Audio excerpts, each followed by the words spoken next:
Hello again, it's William. I'd like to outdoors, and while I'm outdoors, I would like to attempt another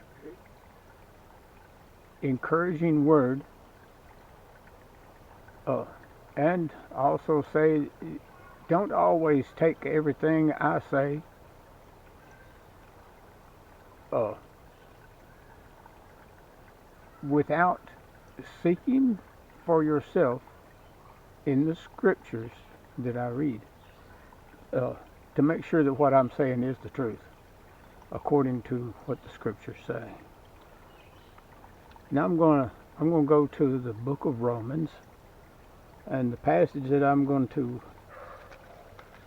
end up with is in chapter 3,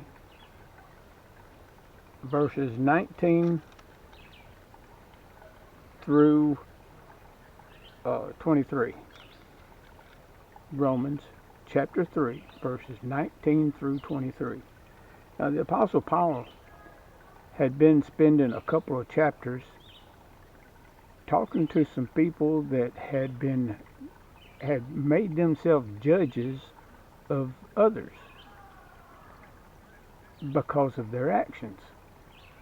And the Apostle Paul finally gets around to showing them in the scriptures where they are just as big a sinner as anybody else,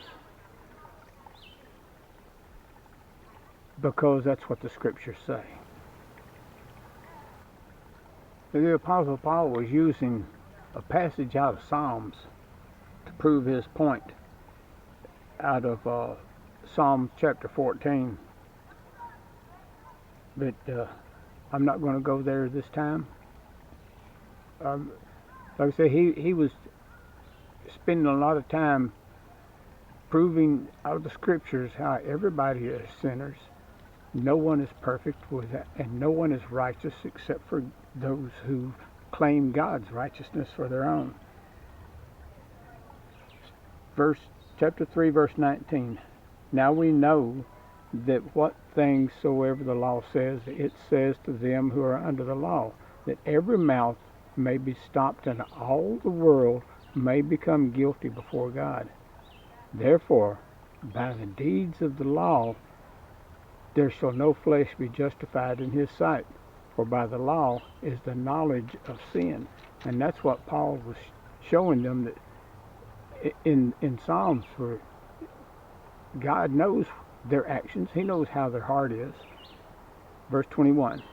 But now the righteousness of God without the law is manifested, being witnessed by the law and the prophets, even the righteousness of God which is by faith of Jesus Christ, unto all and upon all them that believe.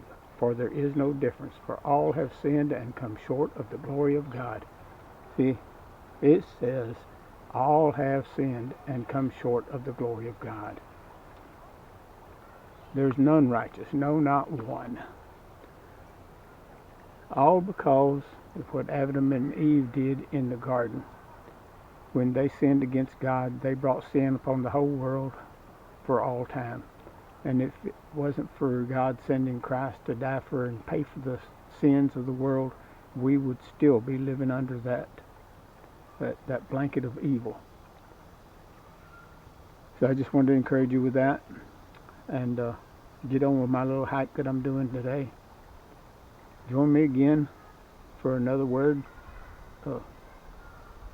maybe next week, on Wednesday when I upload.